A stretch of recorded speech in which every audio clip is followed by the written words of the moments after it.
Hey, welcome back to Movie Quips Double Take. Thanks for tuning in. So the new trailer for the Bryan Cranston biopic Trumbo just came out.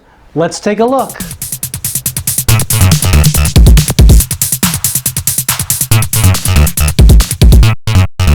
So Trumbo is an upcoming biographical drama directed by Jay Roach and written by John McNamara. Roach previously directed the Austin Powers movies as well as Meet the Parents, Meet the Fockers. This is actually McNamara's first feature-length screenplay from what I've seen, and it's partially adapted from a 1977 biography of Dalton Trumbo, who was a blacklisted Hollywood screenwriter.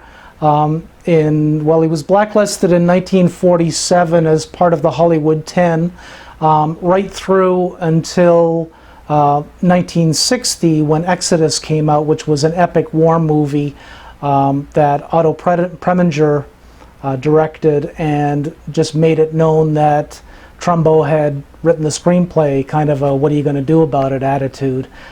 So yeah, I'm really interested in seeing what they do with this trailer, because he sounds like quite the character, considering he continued to work even though he was blacklisted in Hollywood. So let's check it out.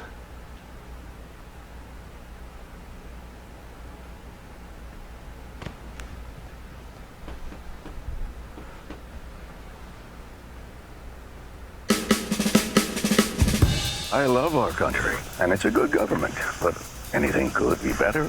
You talk like a radical, but you live like a rich guy. It's the perfect combination. The radical may fight the purity of Jesus, but the rich guy wins with the cunning of Satan.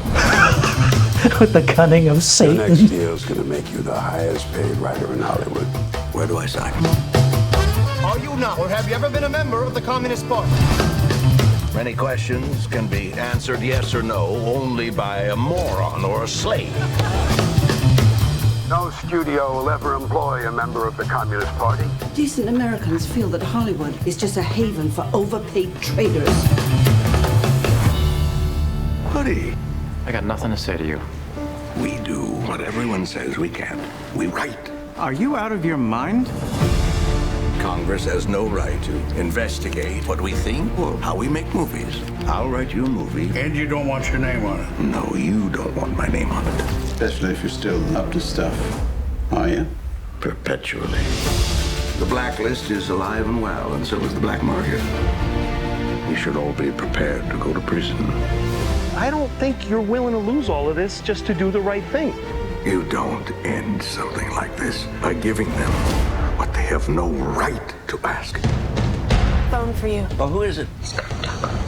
But there's a good story in there about one man who tried to take on the whole world. And what's the title? Spartacus.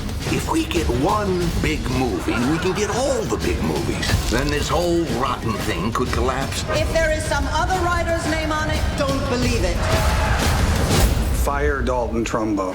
I don't think you and me are going to be pals.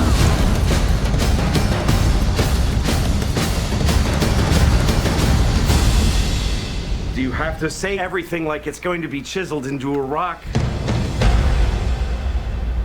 Whisper a movie you've written in secret.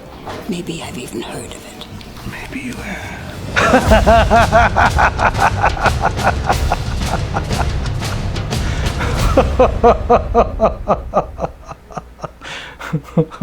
Yeah, that definitely looks like it's going to be an enjoyably subversive movie. Because yeah. So you get Bryan Cranston, and he really hasn't done a lot of starring roles on the big screen. He was in Godzilla last year, but a lot of his film work has been supporting characters. He was in Argo.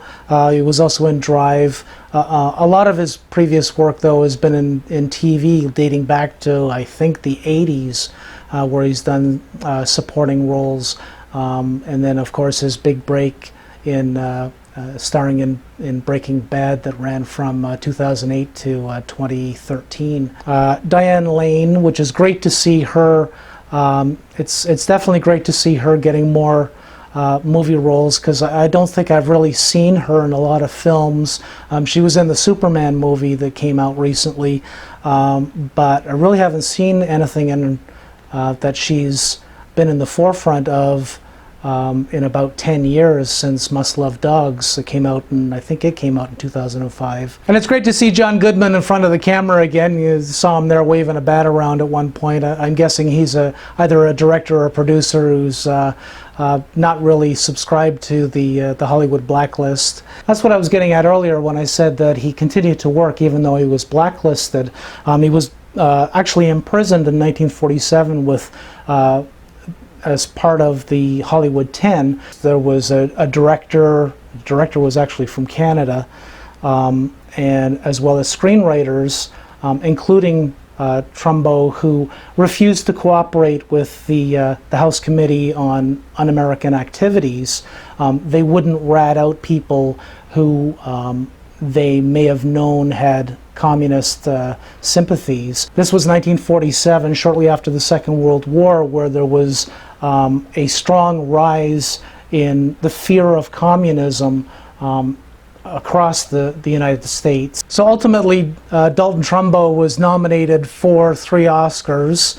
He won 2 of them, one of them being for Roman Holiday, that you saw a little bit in the clip there, where it looks as though he's quietly sitting in with the audience watching the movie without anybody around him, knowing that he actually wrote the screenplay for that, because he needed to have somebody front for him.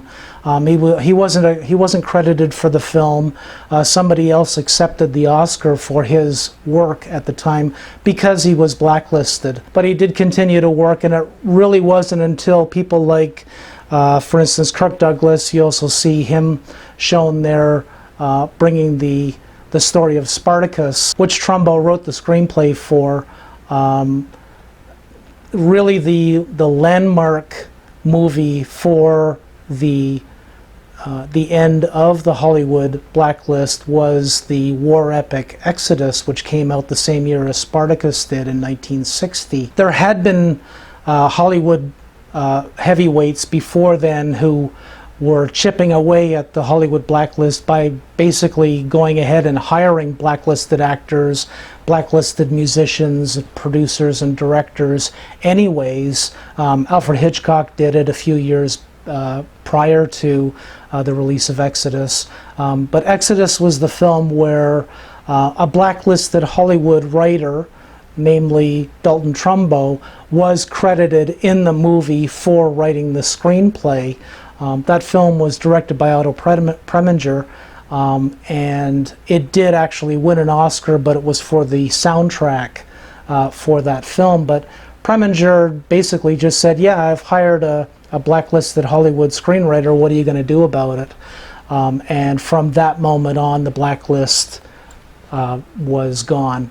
And of the hundreds of talents, of Hollywood talents, whose careers and lives were destroyed, they were able to kind of pick up the pieces. If they hadn't been able to continue to write under pseudonyms or by having somebody front for them, then they were able to pick up the pieces and kind of continue with what was left of their career. But there were several well-known people who were blacklisted, and it really didn't come to any good. Quite frankly, just in retrospect, it really didn't come to any good. You had people like Charlie Chaplin, who I believe never returned to the United States after he was blacklisted. You have Orson Welles, who left the States. I believe he ended up working in Mexico for the rest of his career. And many people followed him there and continued to work under pseudonyms or by having people front for them. Harry Belafonte was on the Hollywood blacklist for a while. Burgess Meredith, Jose Ferrer. There were just hundreds of talents, and I'm only naming a very small few. And as I say, the blacklist really did not help anybody other than people who, like Senator Joe McCarthy, who would basically use it in order to get his way and go after people he didn't like. There seemed to be some of that going on, where there would be opportunistic people who, if they wanted for instance, if you were an actor or you were a producer or you were a director who wanted to be involved with a film, or you were a screenwriter who wanted to who wanted to continue your career, and there was somebody who wanted to sabotage you or get that job, that prized job that you were going to get, then they would just whisper in the wrong ear that you were a communist sympathizer. But yeah, this trailer just looks amazing. I'm always excited when I see this type of film that, like I said earlier, looks as though it's going to be wonderfully subversive in showing how people who had been basically targeted by a corrupt power just run amok, were able to work around it and were able to rise above it. So it's great to see that this movie is coming out. It looks as though it's coming out in November, so I'll keep an eye out for it coming to town. What did you think? What did you think of the trailer? Leave a comment in the section below, and as well as if there are any other suggestions for trailers that you'd like to see me react to or want to watch with me, then leave those in those suggestions in the comment section below as well. And thanks again for tuning in, and until next time, cheers.